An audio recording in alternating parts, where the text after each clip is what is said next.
Olá, tudo bem? Hoje a gente vai falar sobre química. Pois é, você que tem dificuldade com química, hoje é o dia da gente esclarecer nossas dúvidas, compatibilidade, né? E tudo aquilo que é necessário para que a gente venha fazer um bom relaxamento e um bom procedimento de cachear cabelos afros, tá? Então é necessário que a gente venha entender primeiramente como funciona, né? A anatomia dos fios, como funciona dentro da nossa fibra capilar, o produto dentro do córtex para que possa ter o resultado esperado pelo cliente. Então que a gente venha entender hoje como funciona aí essa parte de alisamentos e relaxamentos capilares, tá? Vem comigo que você vai aprender muita coisa hoje. Vamos começar falando sobre as fases de nascimento e crescimento capilares, porque é muito imprescindível que você venha entender esse procedimento antes de estar realizando qualquer serviço químico na sua cliente, como descoloração, progressivas, relaxamentos. Vamos entender agora como funciona a fase de crescimento. Então, a gente tem 3 ciclos capilares. É necessário que a gente venha entender o crescimento dos fios para que a gente possa entender também o que acontece dentro da estrutura capilar dos nossos fios, tá? Então, quando temos a fase de 3 fases de crescimentos, tá? A gente tem a anágena, temos a catágena e temos a teógena. A anágena, ela dura até 6 anos, tá? A catágena, semanas. E a teógena é a fase de morte dos fios. Ou seja, você tem um nascimento, temos a fase catágena ou catagênica, que tem duração de semanas, tá? E a fase teógena, que é a fase do repouso, que é a morte dos fios, é onde os fios caem do couro cabeludo, ou seja, é normal que você venha ter, tenha a durabilidade dele por semanas depois desse nascimento e tem também a fase de morte dos fios, que é quando acontece a queda do fio capilar, né? Quando a gente às vezes lava o cabelo, a gente penteia, a gente vê que sai alguns pelos na escova ou até mesmo durante a lavada do cabelo. Ou seja, quando a gente tem essa queda natural, a gente não sente tanto quanto a gente tem uma queda através de algum processo químico que a gente possa ter aplicado. A vida em média do crescimento capilar no ser humano, ele dura até 4 anos, tá? No caso dos fios do cabelo.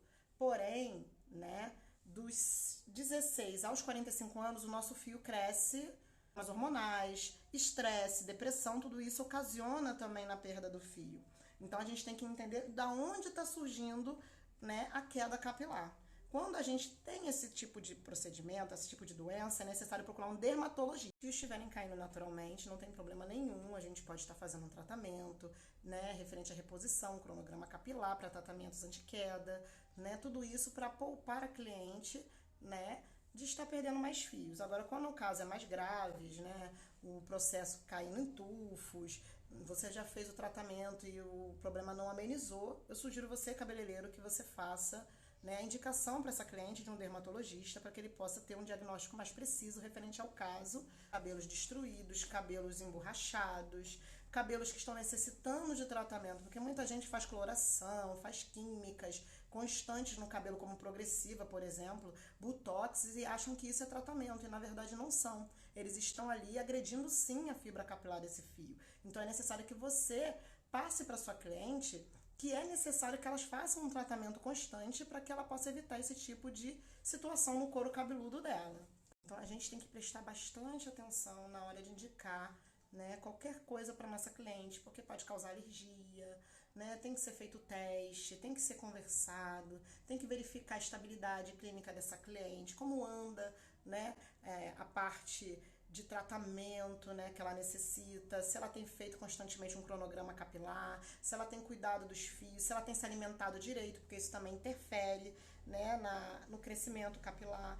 Então tudo isso tem que ser analisado antes da gente iniciar um processo de tratamento externo, né? Porque o cabeleireiro ele vai cuidar externamente, mas quem vai cuidar internamente com medicamentos, com uma orientação patológica é o médico, tá? Então que vocês fiquem gravadinhos aí que não podemos indicar nada para cliente beber, nada para cliente como suplemento, nada disso, porque pode ocasionar até mesmo em problemas renais, problemas mais graves e até mesmo a morte da cliente. Então a gente tem que observar tudo isso.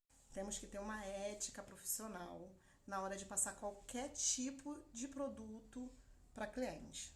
Tá? Até mesmo o tratamento que a gente vai indicar para ela fazer, a gente tem que agir com ética, a gente tem que agir com seriedade, responsabilidade, para que a gente possa ajudar a cliente e não prejudicar mais ainda o problema a qual ela está passando.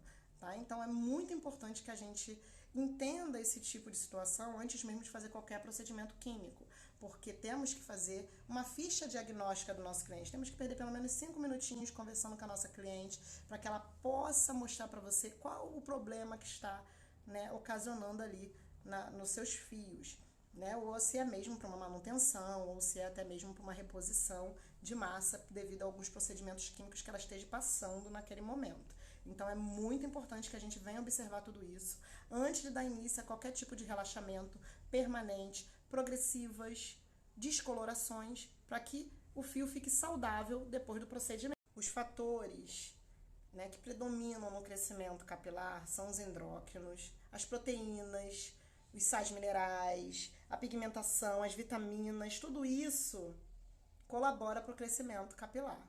Tá? Então, que a gente venha sempre ter uma alimentação saudável, indicar alimentação saudável para o nosso cliente, beber bastante água, porque é muito importante que a gente beba água para hidratar a nossa pele e hidratar também com isso nossos fios, tá? Mas é necessário também para o ressecamento dos fios e também para a queda do cabelo, né? Muita gente tem dermatite, tem algumas atopias, né, atípicas, né, da poeira, né? Então é necessário que a gente venha se cuidar. É muito importante também, quando vocês forem fazer qualquer tipo de procedimento químico, verificar a elasticidade do fio. Ou seja, a elasticidade é o alongamento além do natural referente àquele fio. Quando ele está bem, uma elasticidade bem flexível, ele está saudável para poder fazer o procedimento também, né? Então é necessário que a gente venha fazer esse teste de elasticidade, né? Lembrando que no cabelo seco a elasticidade vai somente 30%. Já no cabelo molhado, o fio ele consegue se estender até 100%. Então é bom que você faça uma análise prévia referente a essa elasticidade antes de estar aplicando qualquer tipo de produto no fio do cliente. Tá? É muito importante que esse fio ele não se rompa durante essa elasticidade. Caso ele venha se romper, venha sair do bulbo, é necessário tratamento e não é autorizado fazer nenhum tipo de procedimento químico.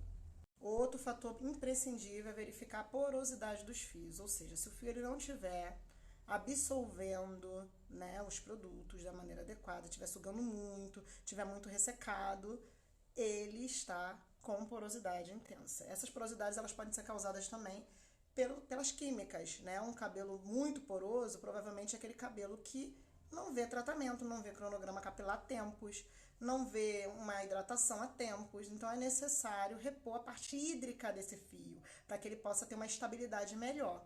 Tá? Então a gente tem que entender que temos que devolver a parte hídrica para diminuir a porosidade. Então, antes de fazer qualquer tipo de procedimento, continuo afirmando a vocês que é necessário fazer um cronograma capilar, que é a nutrição, hidratação e a reposição de massa. Por que primeiro a gente faz a nutrição? Porque a nutrição ela já vai repor a massa, ela já vai hidratar e ela vai ter um SOS nesses fios para poder algumas fases da porosidade. Tem a porosidade moderada, temos a porosidade extremamente porosa, né? E temos aqueles cabelos que é totalmente poroso.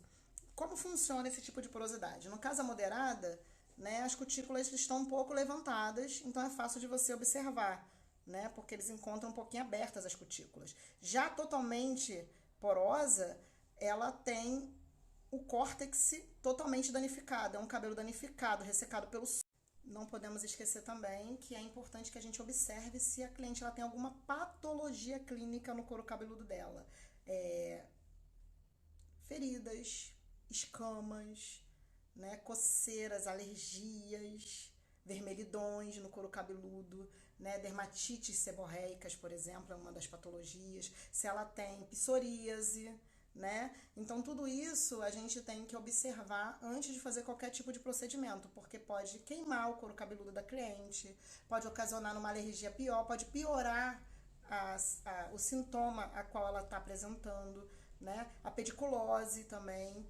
Tá? Então a gente tem que verificar tudo isso antes de fazer qualquer tipo de procedimento químico, para que a gente possa, ao invés de prejudicar a cliente, auxiliá-la no seu tratamento. Tá? tá? Então, que a gente, antes de fazer qualquer tipo de relaxamento, alisamento, procedimentos químicos como progressivas e descolorações, temos que observar essa patologia.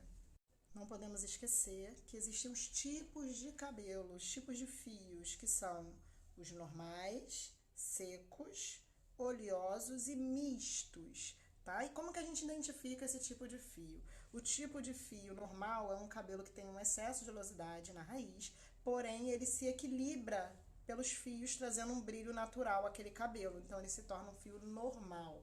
Já o fio oleoso, ele tem uma excessividade de óleo, ou seja, do início da raiz às pontas, tá? Um cabelo misto, ele tem o equilíbrio entre a parte seca e a parte oleosa, né? Então ele se torna um cabelo misto. Já o cabelo seco é um cabelo ressecado, quebradiço, e é muito fácil de se identificar através da aparência a qual ele se encontra, tá? Espero ter ajudado com essas dicas. Fica ligado no nosso canal, se inscreve. Amanhã eu vou estar dando continuidade a essa aula para você aprender mais sobre relaxamento e procedimentos químicos.